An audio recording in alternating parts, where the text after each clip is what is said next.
Vamos que vamos! Bela noite para aprender física. Termologia. É uma matéria relativamente tranquila. Não, quero uma encrenca, mas termologia é muito simples.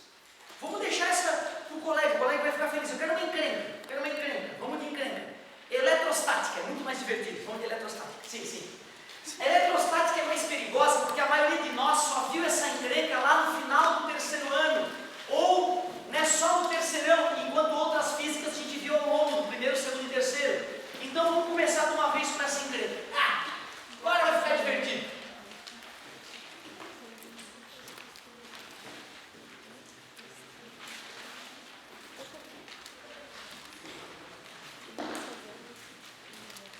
Para a gente poder entender bem a eletrostática, a primeira coisa que eu gostaria é que tu tivesse uma noção legal do átomo.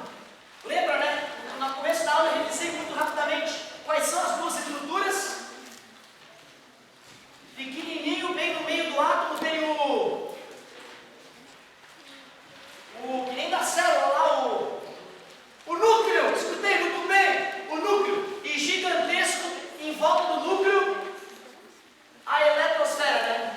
Esse é o desenho mais idiota que existe do átomo. Não tem nada a ver com átomo. Nada a ver.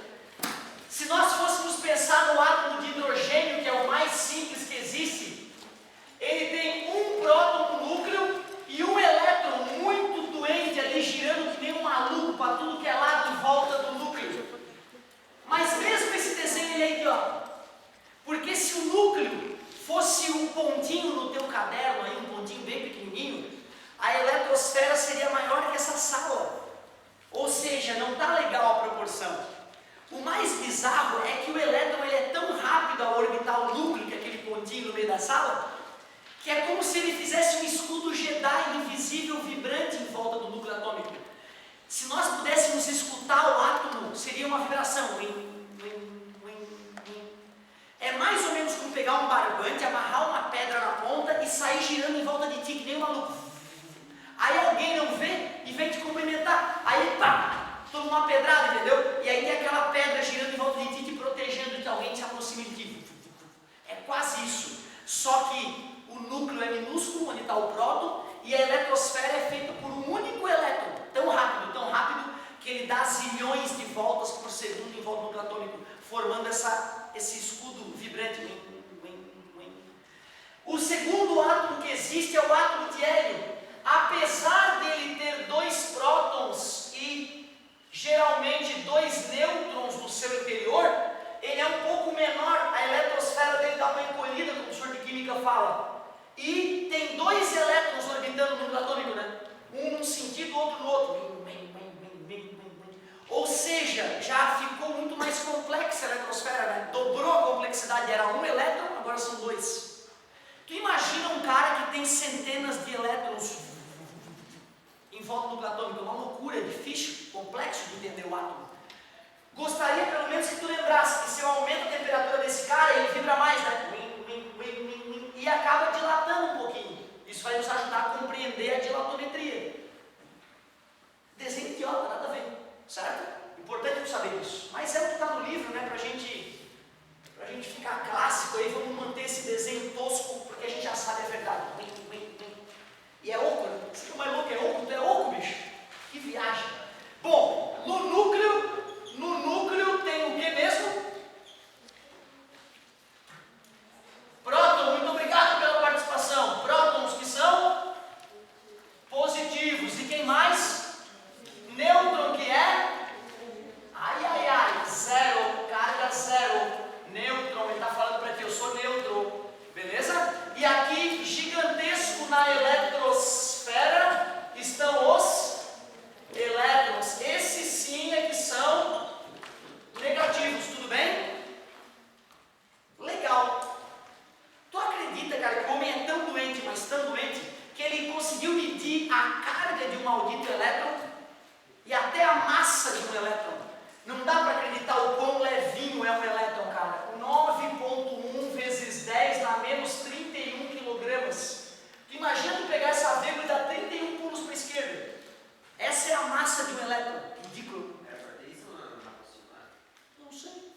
receber outro volume futuramente? Vão numa secretaria que o outro come agora também. Ah, tá, tem parte faltando mesmo? Estava faltando a partir da 390, daí eu sofri isso. Ah, tudo está explicado. Tudo está explicado. Verifiquem depois se essa parte consta na tua apostila e se não constar, né, conversem lá na secretaria para ver se é isso mesmo, se não está faltando alguma partezinha, certo? Para a aula de agora não vai fazer diferença, tá bom, querido? Pode até guardar o material por enquanto, se tu quiser, não tem problema. Ótima colocação, Bruno. Qualquer dúvida, manifeste-se. Obrigado. Isso aqui, para o momento de agora não é importante, mas uma coisa que é muito importante saber é que a carga de um próton é igual à carga de um elétron e é chamada carga elementar. Carga elementar. A carga de um próton e a carga de um elétron é de módulo 1.6 vezes 10 na menos 19 coulomb. Esse Czinho aqui, para quem não está acostumado, é a unidade de carga elétrica, coulomb. Por que mais ou menos? Por quê? Como é que eu sei se é mais ou se é menos? Obrigado, amigo. Se eu estou falando de prótons, é positivo. Se eu estiver falando de elétrons, é negativo. Simples assim. Pô, peraí, cara. Se a natureza é feita de átomos que tem carga, por que eu encostar nas coisas eu não me sinto eletrizado? Por que eu não percebo a carga elétrica dos objetos quando eu encosto neles? Porque a maioria dos objetos está neutro. O que significa o objeto estar neutro? É que o número de prótons é igual ao número de elétrons. Exatamente. O que seria um corpo positivamente carregado? O número de prótons maior que o número de elétrons. Para eu poder dizer que um corpo está negativamente carregado, o número de prótons deve ser menor que o número de... Faz sentido, né? Que nem na química. Átomo neutro, número de prótons, número de elétrons. Cátion, excesso de prótons. Ânion, excesso de elétrons. Tudo bem? Tu vê, se nós desejarmos calcular a quantidade de carga elétrica de um corpo, quantidade de carga elétrica, é muito simples. Que de quantidade? Pensa, pô. Tem uma promoção numa loja. Promoção de alguma coisa que tu gosta muito. Aí tu vai lá, como está barato aquele objeto, vou levar 30. Como é que tu vai saber o preço que tu vai pagar? Tu pega 30, que for o número de objetos que tu comprou, e multiplica pelo preço do objeto. Simples assim. Comprar bala na padaria, pega 5 balinhas. Quanto é que é, tia? Ah, tanto. Multiplica 5 balas vezes o valor de cada bala. É o preço que tu vai pagar na padaria. Não é isso? Aqui é a mesma coisa, meu. Se tu quiser calcular a quantidade de carga, tu pega o número de partículas em excesso que o corpo tem e multiplica pela carga de cada partícula. Por mais que o raciocínio seja o mesmo do que a gente executa no nosso dia a dia para calcular o preço de uma compra, é incrível, as pessoas sabem calcular o preço da compra de cabeça e não sabem calcular isso. Tem uma explicação muito óbvia. Tu já viu o elétron? Quando o cérebro não vê um objeto que representa uma ideia, a gente chama de uma ideia abstrata. E o cérebro falha quando vai pensar em coisas abstratas. Por isso seria legal, sempre que tu começar a viajar e não entender uma ideia, tentar trazer para o lado prático. Esta fórmula é exatamente como calcular o preço da compra de algum objeto. Pega o número de objetos que tu comprou, multiplica pelo preço, dá o preço final, não é isso? Pega o número de partículas, multiplica pela carga de cada partícula, dá a carga total. Simples assim. Mas tu vai ter que exercitar, por mais simples que seja, né? Tu vai ter que exercitar para isso fazer parte de ti. Vamos a dois exemplos bem simples. Dois exemplos bem simples. Um corpo neutro recebe, então o cara estava neutro, corpo neutro, recebe 2 vezes 10 na 20 elétrons. Elétrons. Às vezes aparece o C ali no elétrons, não é? Caiu aquele Czinho já há muito tempo. Corpo neutro recebe 2 vezes 10 na 20 elétrons. Determine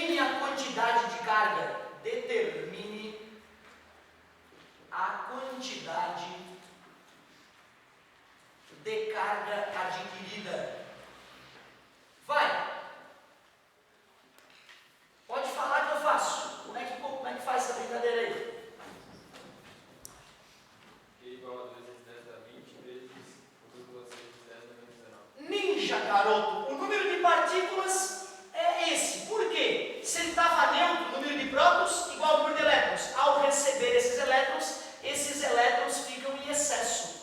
Vai no lugar do M. A carga de cada elétron é quanto? Menos 1,6 vezes 10 na menos 19. Eu sei que é negativo porque o cara ficou com excesso de elétrons. Como é que multiplica esses números feios aí? O número normal tu multiplica com o número normal. 2 vezes menos 1,6 dá menos 3,2.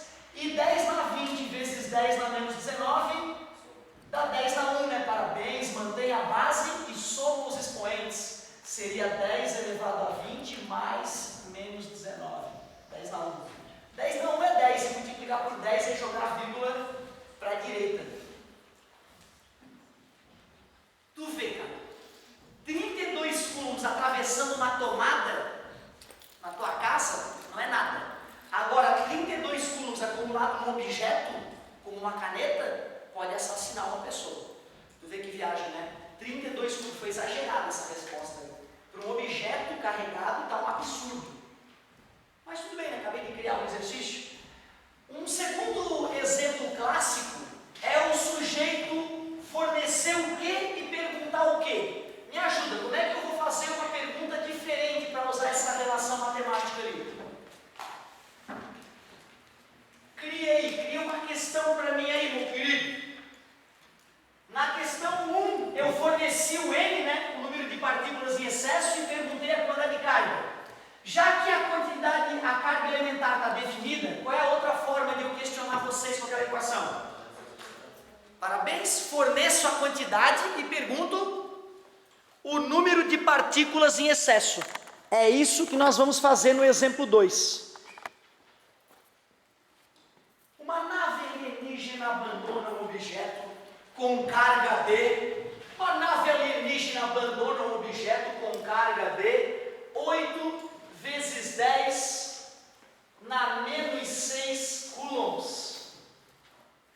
Calcule o número e o tipo de partículas em excesso encontradas neste objeto alienígena. Pô, quantidade de carga é o número de partículas vezes a carga elementar. A amostra alienígena colhida tinha esta quantidade de carga, 8 vezes 10 na menos 6 coulombs. O número de partículas em excesso, que eu já sei que são o quê? Prótons ou elétrons? Né? Se a carga não tem negativo é porque é excesso de próton. E eu sei que a carga de cada próton vale 1,6 vezes 10 na menos 19. Usando a matemática básica aí, a gente pega esse númerozinho que está multiplicando e traz ele para cá, dividindo. E agora é só fazer matemática básica ali. Número normal dividido número normal. 8 dividido por 1,6 igual às casas, elimina a vírgula. Não vou mais poder te ensinar a dividir. 80, 0. Igual às casas, elimina a vírgula, dividiu. Deu 5. Se na multiplicação de potências de mesma base a gente manteve a base e somou os expoentes, na divisão a gente vai manter a base. Obrigado. Menos 19. Concorda comigo? Esse menos tira a vaga de muita gente. Menos com menos é mais. E menos 6 mais 19. 13, né? Isso, show.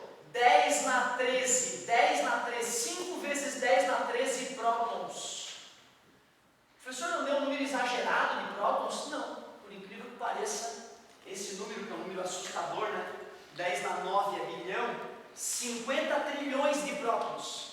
50 trilhões de prótons em excesso num corpo não é muito. Incrível, né? O mundo microscópico é assustador. Então, 2 exemplos clássicos para a quantidade de carga elétrica. Tem que praticar, por mais simples que seja. Tem questões aí que podem nos incomodar um pouquinho a respeito disso. Outra coisa que é muito comum que a gente vê já nessa primeira aula de eletrostática, além de dar uma olhada na estrutura do átomo e saber calcular a quantidade de carga elétrica, outra coisa importante da gente ver é os processos de eletrização. Como é que eu faço para deixar um corpo carregado? Vamos dar uma olhada nisso. Processos de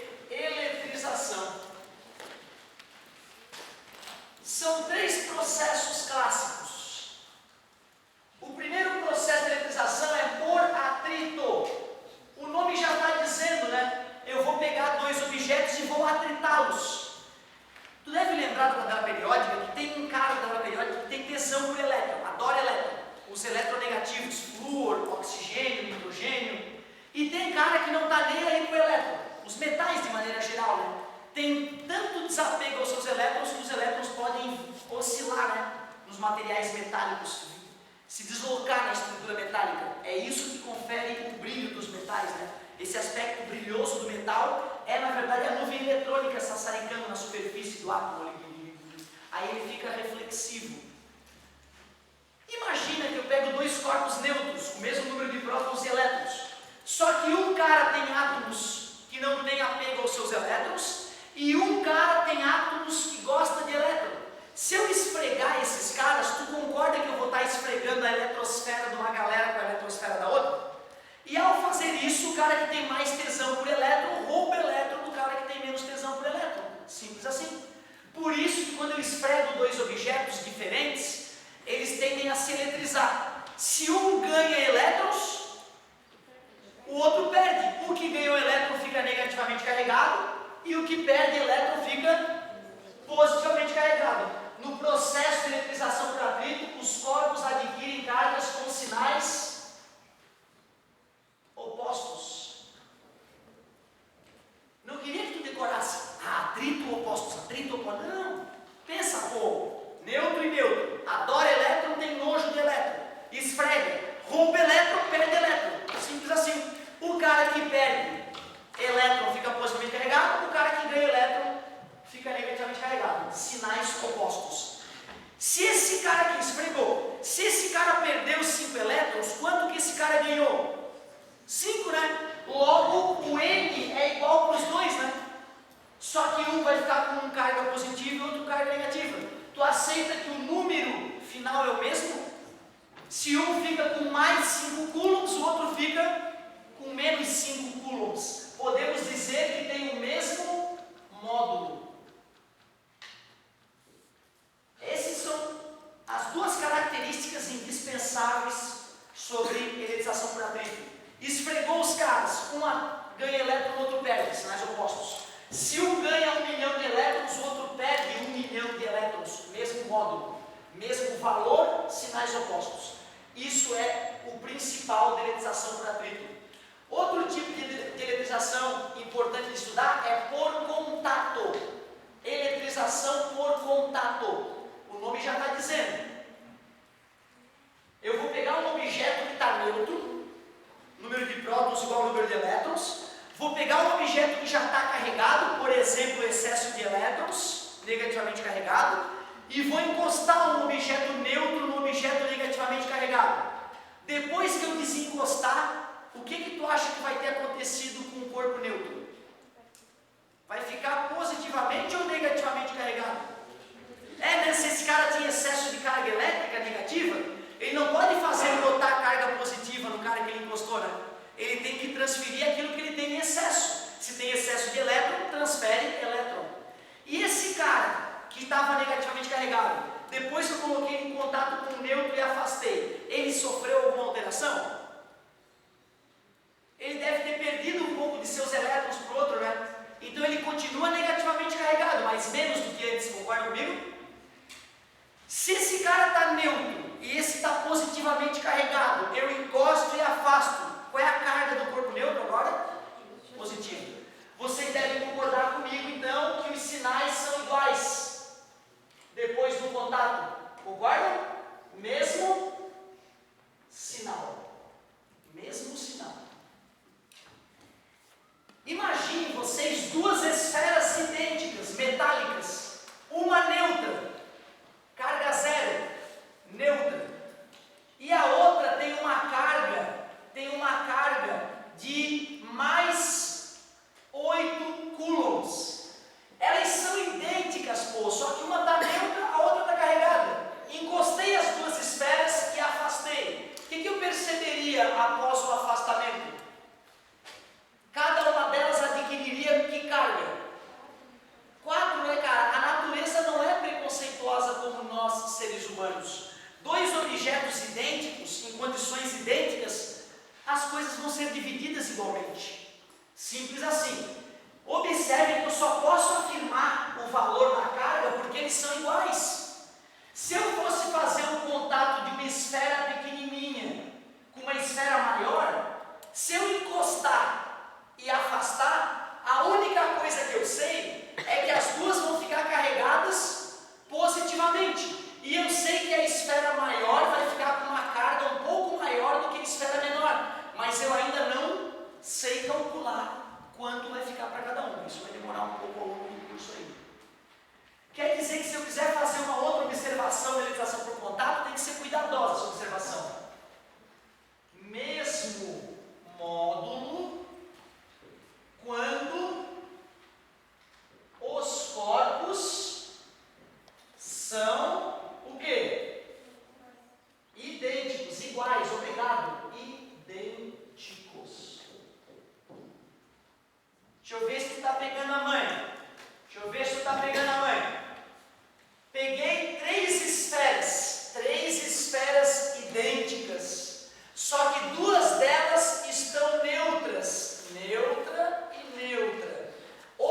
falar disso com mais calma, né? A gente vai escrever no quadro que o nome técnico disso é lei de Dufay. Os opostos se atraem, os iguais se repelem. A gente chama de lei de Dufay. Para ficar bonito, né? Para ficar chique. Então, peraí. Vê se tu concorda comigo. Se eu pego um corpo condutor de eletricidade, um corpo que permite que as cargas elétricas se movimentem. Se eu pegar uma esfera carregada e jogar carga elétrica nela, essas cargas elétricas tendem a ficar na superfície externa dessa carga, né? Não tem o porquê uma carga elétrica ficar lá dentro, porque como elas estão todas se repelindo, já que os opostos se atraem, os iguais se repelem, que o excesso de carga acaba ficando sempre na parte externa do corpo. Então tem uma coisa perigosa. Imaginem vocês que eu pegue tipo 9 esferas. 1, 2, 3, 9. 9 esferas idênticas. Uma delas está carregada com 8 coulomb. Todas as outras estão neutras. Neutra, neutra, neutra, neutra. Uma delas está carregada com 8 coulomb positivo. Só que olha o que eu vou fazer, cara. Eu vou pegar essa esfera 1 que está carregada, vou botar aqui no meio. 8 coulomb ela tem. Só que olha o que eu vou fazer com as outras 8 esferas. Eu vou botar uma aqui na frente, outra eu vou encaixar aqui do lado, outra ali, uma em cima, outra embaixo, 1, 2, 3, 4, 5, 6, uma lá atrás, beleza? E as outras duas eu ainda vou encaixar aqui pelo lado. Ou seja, eu vou cercar a esfera carregada com esferas metálicas condutoras. Depois que eu fiz esse aglomero todo com as 9 esferas e afastei elas, o que tu acha que vai acontecer com todas as esferas, incluindo aquela que ficou no meio? Qual delas neutras? Uma delas só neutra. A do meio. A do meio vai fazer com que o excesso de carga elétrica nela se espalhe, que nem aconteceu com a esfera que estava carregada negativamente, né? Essa aqui fica neutra, cara, a que estava no meio, e só as outras terão a carga dividida igualmente. Quantos coulombs eu tenho para dividir? 8. Para quantas cargas? 8. Porque uma ficou neutra. Concorda comigo? 8 dividido por 8? 1 coulomb para cada maldita esfera. As 8, né? 1, 2, 3, 4, 5, 6, 7, 8. 1 coulomb para cada uma delas.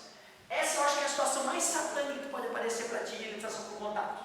O cara, a maioria dos alunos simplesmente decora que é o mesmo sinal e que se elas forem iguais, divide igualmente.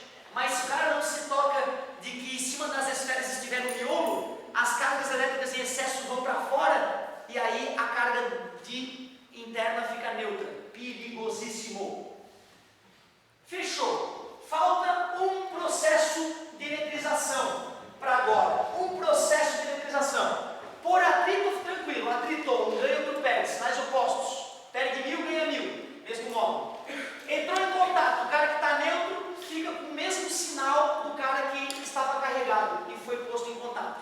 Se os corpos forem idênticos, divide igualmente. Cuidado com a carga central.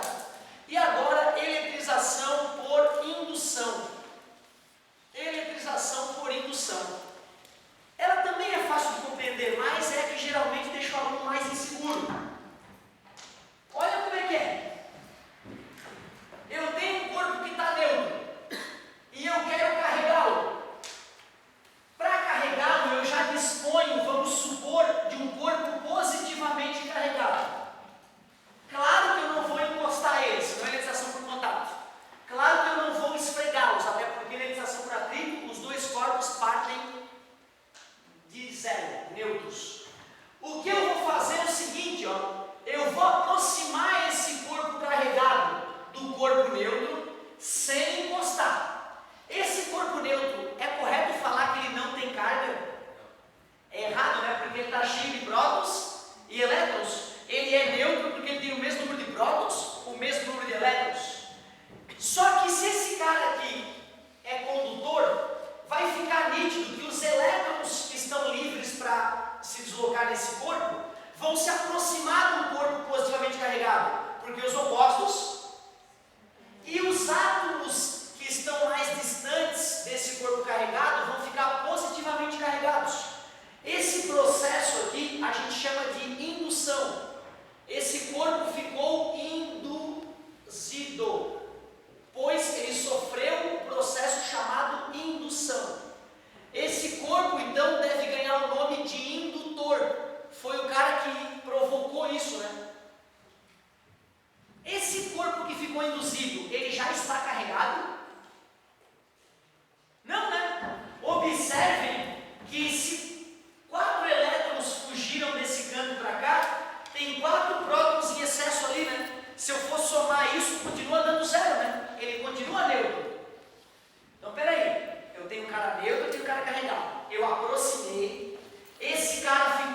cabreiro quando eu falo isso, não sei porquê, é o mundo moderno, né?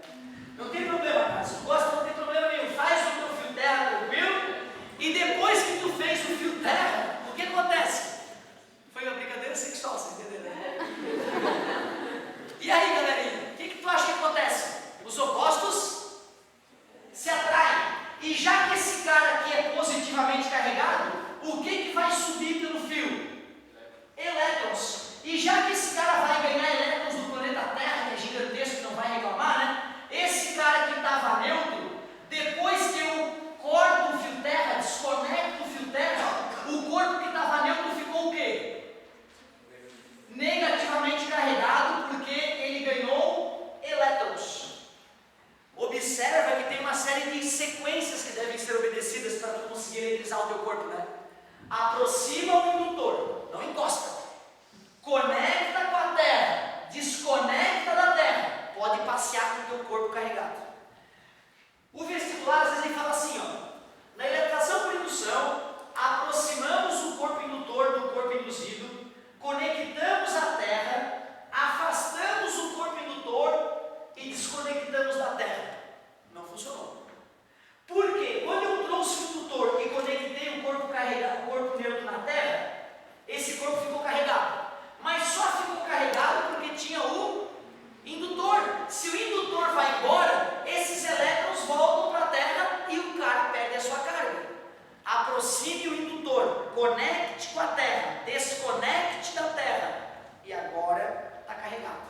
Não afaste o indutor antes de desconectar da Terra, senão o corpo acaba se neutralizando novamente. Quando eu usei o indutor positivo, o corpo carregado ficou. Adivinha o que acontece quando eu uso o indutor negativamente carregado? Vamos ver? Parabéns, descarregam os elétrons na Terra. Vamos ver o que vai acontecer? Usei o indutor negativamente carregado. Como eu aproximei o corpo indutor do corpo neutro e os opostos se atraem, elétrons vão ser repelidos por esse indutor vindo para cá e aqui vai ficar com excesso de próton. Quando eu conectar o corpo neutro que agora está induzido com a Terra, já que esse corpo está repelindo elétrons, os elétrons fogem pelo fio terra. O corpo que está neutro perde elétrons, depois que eu desconecto da Terra, ele fica com excesso de próton, já que ele perdeu elétrons. Se nós quiséssemos decorar, porque eu não recomendo, né? Eu recomendo que tu raciocine para poder tirar essas conclusões. Se nós quiséssemos decorar, nós escreveríamos que no processo de eletrização por indução, os sinais ficam diferentes. Se eu uso o indutor negativo, eu carrego o corpo positivamente. Se eu uso o indutor positivo, eu carrego o corpo negativamente. Sinais opostos, para efeito de decoreba. Mas o mais legal ainda da aula não é isso. Pena que nós estamos nos finalmente. Cara, um sujeito que é um semideus na física é o tal do Newton, Isaac Newton. Ele teve sacadas, ele teve sacadas que nenhum outro sujeito teve. Ou não foi tão claro como Newton foi. Ele era um nerd. A gente chama de nerd hoje em dia. Ele tinha uma síndrome que a gente chama síndrome de Asperger, não sei a pronúncia. É aquele cara que é esquisito, que anda diferente, tá bem falando alto, é um cara esquisitão. E doente a ponto de estar lendo um livro, se ele não entendia uma passagem do livro, ele parava de comer e de dormir. Ele ficava lá 2 dias trancado no quarto lendo, dormia em cima do livro, acordava e voltava a estudar, tarado. Leu tudo o que tinha direito. Filosofia, psicologia, um pouco de psicologia que se tinha em 1600 e pouco, né? História, tudo. Física e matemática, então, nem se fala. Tudo que falava de assuntos relacionados às leis naturais, ele lia. Talvez por isso ele tenha tido sacadas que nenhum outro sujeito teve, né? Lembrem, foi o Newton que explicou por que os objetos caem, né? Por que mesmo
nomes que vem aparecendo, né? Eu tenho um professor de cálculo lá da Federal que ele